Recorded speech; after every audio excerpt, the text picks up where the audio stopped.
Good morning students. आज हम लोग जो है हीरोन्स फार्मूला मतलब जो ट्रायंगल होता है उसके एरिया का फार्मूला हम लोग फाइंड आउट करेंगे। और उससे पहले हम लोग कुछ और भी कॉन्सेप्ट एरिया से रिलेटेड जो है उसको समझते हैं। तो सबसे पहले देखिए, अगर हमारे पास कोई राइट एंगल ट्रायंगल होता है, अब सपोज़ करिए ये लाइन है, ये आपका इस तरह से एक राइट एंगल ट्रायंगल है जिसमें ए बी सी, यहाँ पर 90 डिग्री का एंगल बन रहा है। और ये अगर साइड हमारी ए है और ये हमारी बेस इसका बी है, मतलब परपेंडिकुलर ए है बी है, तो आप लोग जानते हैं कि इसका जो एरिया का फार्मूला होता है 1/2 इंटू ए इंटू बी होता है। ठीक है, 1/2 हाफ ऑफ ए बी। तो area of the right angle triangle मतलब इसका फार्मूला होता है। ठीक है, अब इसमें ये फार्मूला आता कैसे है इसकी बात हम लोग करते हैं। तो बहुत ही छोटा सा कॉन्सेप्ट है कि अगर हमारे पास कोई भी रेक्टेंगल हो, ठीक है ना, एक रेक्टेंगल है, तो सपोज़ करिए इस रेक्टेंगल की एक साइड ए है और इसका जो ब्रीथ है बी है। तो अगर हम लोग इसके एरिया की बात करें, क्या होता है, ए इंटू बी होता है एरिया इसका। अब इसमें अगर हम लोग बात करें, अगर बीच में से एक डायगोनल को ऐसे मिला दें तो ये दो आपके हाफ ऑफ ट्रायंगल हो जाते हैं। तो हाफ ट्रायंगल, तो पूरे रेक्टेंगल की एरिया वो ए क्रॉस बी हो गई।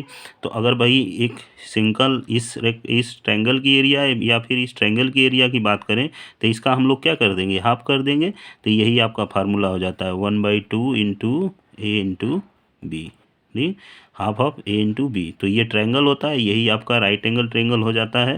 राइट एंगल आपके ट्रायंगल हो जाता है। इसमें भी रेक्टेंगल में 90 डिग्री होता है, तो यही एंगल यहाँ दिखाया जाता है। तो इसी के कॉन्सेप्ट पर हम लोग हाफ ट्रायंगल के एरिया को फाइंड आउट करते हैं। ठीक है, इसके बाद हम लोग जो है सेकेंड अब देखते हैं कि अगर कोई भी आइसोस्केलेन ट्रायंगल हो तो इसका एरिया क्या होगा। अब देखिए स्क्रीन पर हमको एक आपको जो है एक इक्विलेटरल ट्रायंगल दिख रहा है। ठीक है, और इसमें ये जो आपका इक्विलेटरल ट्रायंगल है इसकी जो साइडें 2a 2a 2a है। ठीक है, अब हम लोग क्या करते हैं कि इसकी एरिया को फाइंड आउट करने की कोशिश करते हैं। तो अगर हम लोग यहाँ से इस पर एक परपेंडिकुलर ऐसे ड्रा कर दें, इस पर 90 डिग्री का एंगल बना दें, और इस परपेंडिकुलर जो है ये यहाँ पर जहाँ मिल रहा है इस पूरी साइड को, अगर ये हमारा ए बी और ये सी है, तो इस पूरी साइड को 2 इक्वल पार्ट्स में बांट दे। तो अगर यहाँ आपका ए हो जाएगा, ये भी ए हो जाएगा भाई, यहाँ से यहाँ 2a है तो 2a का हाफ करें तो क्या हो जाएगा, ए हो जाएगा। ठीक है, तो ये आपकी ए सेंटीमीटर साइड हो जाएगी। तो अब देखिए हमको अगर एरिया इसकी फाइंड आउट करनी है तो यहाँ 90 डिग्री का एंगल बन रहा है। अगर इसको हम लोग क्या करें, इस साइड को, इस परपेंडिकुलर साइड को पता कर लिया जाए, तो इसका बेस पता ही है 2a के इक्वल है, तो बेस इंटू हाफ कर लेंगे तो आपको क्या हो जाएगा, हाइट बेस इंटू परपेंडिकुलर 1/2 कर लें तो आपको पूरी एरिया इसकी निकल जाएगी। तो इसको फाइंड आउट करना है। तो अब यहाँ देखिए, अगर हम लोग इस ट्रायंगल की बात करें, यहाँ मान लीजिए ये जो ये जो आपका वर्टेक्स है, इस यहाँ पर ये जो पॉइंट हम इसको एल ले लें, ए एल हो गया। तो ये आपका राइट एंगल ट्रायंगल बन रहा है। और हम लोग इसके पहले क्लास में, प्रीवियस क्लास में पाइथागोरस थ्योरम पढ़े हुए हैं। मीन्स अगर ये आपका राइट एंगल ट्रायंगल है तो इसके सामने वाली साइड क्या हो जाएगी, हाइपोटेनस हो जाएगी। ये आपका यहाँ से यहाँ तक इसका बेस है, ये परपेंडिकुलर हो जाएगा। इस परपेंडिकुलर की वैल्यू निकाल लें तो देखिए जो हाइपोटेनस का स्क्वायर है वो 2a है, तो 2a स्क्वायर हो जाएगा। ठीक है, और ये जो आपका बेस है ये यहाँ से यहाँ तक a है, तो माइनस का a स्क्वायर कर लें इज इक्वल टू जो आपका al है उसकी वैल्यू हो जाएगी, al स्क्वायर हो गया। ठीक है, तो 2a square minus a square means ये आपका 4a स्क्वायर हो जाएगा, माइनस का a स्क्वायर और is equal to al square हो गया। 4a square minus a square आपका 3a स्क्वायर हो जाएगा, is equal to al square. ठीक है, हमको केवल al चाहिए, तो al इज इक्वल टू पूरी वैल्यू ये 3a स्क्वायर रूट में हो जाएगी, 3 टाइम a स्क्वायर रूट में हो गया। तो अब a स्क्वायर के रूप में तो बाहर हो जाएगा, तो a रूट क्या हो जाएगा, 3 हो गया। ठीक है, तो ये आपकी साइड कितनी हो गई, a√3 के इक्वल हो गई। ठीक है, अब ये परपेंडिकुलर साइड मिल गई और ये आपका बेस मिल गया। तो अब इसको हम लोग क्या करें, इसकी एरिया फाइंड आउट कर लें। तो देखिए अब इस ट्रायंगल का हम लोग, अगर इक्विलेटरल ट्रायंगल है तो इसका एरिया फाइंड आउट करें, तो हमको जो इसका जो लैंग्नीट्यूड है या परपेंडिकुलर साइड है a√3 हमको मिल गई। तो हमारा एरिया का फार्मूला क्या होता है, half of base into height, जिसे हाँ 1/2 गुणे अगर बेस है और उसकी हाइट मल्टीप्लाई कर दें उसको, तो देखिए हाफ हाफ बेस हमारा क्या था, यहाँ से यहाँ तक 2a हम लोग कंसीडर किए थे, 2a हो गया इनटू क्या हो जाएगा, आपकी हाइट कितनी है, a√3 आई है यहाँ से, तो a√3 हो गया।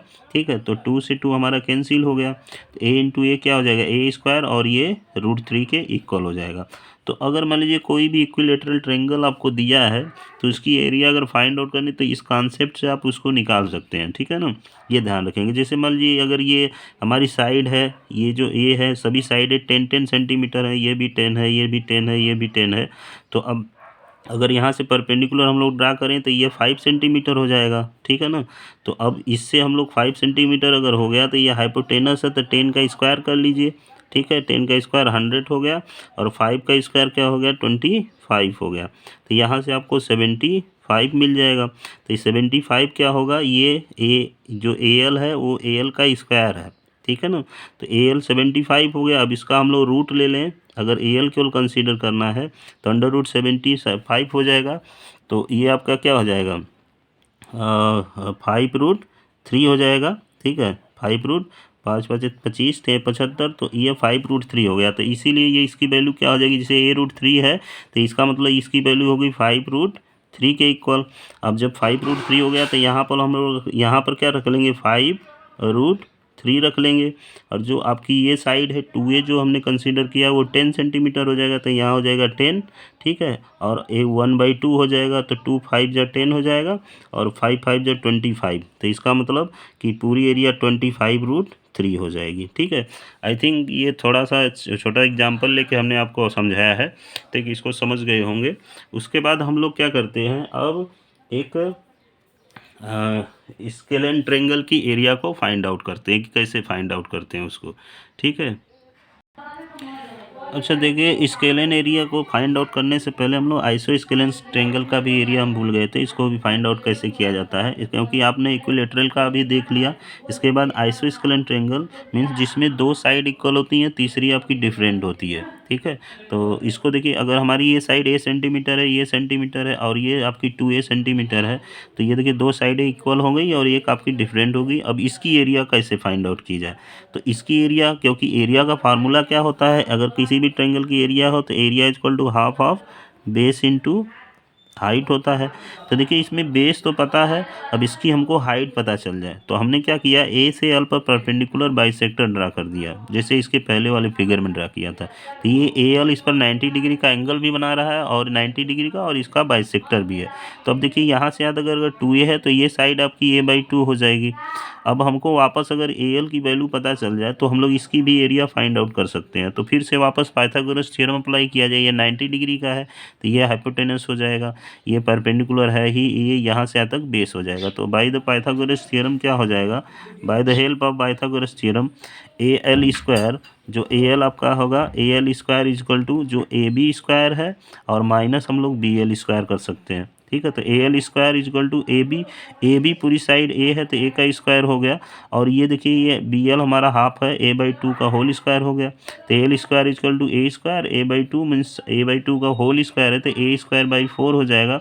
और ये देखिए इसको हम लोग डिनोमिनेटर सेम करेंगे तो बाई 1 से, तो 1 4 दोनों का सेम हो जाएगा डिनोमिनेटर, तो 4 एलसीएम, तो एलसीएम ले लो। ये आपको सिंपल चीज़ है, इस लेवल में जानते होंगे। तो 4a² - a² equal to 3a²/4 हो गया। तो यहाँ से हमको क्योंकि ए एल की केवल वैल्यू चाहिए तो A L is equal to, यहाँ पर देखिए A L is equal to ये पूरी वैल्यू क्या हो जाएगी, अंडर रूट में हो जाएगी। तो ये रूट का a² जो है बाहर हो जाएगा, a√3/4 हो गया।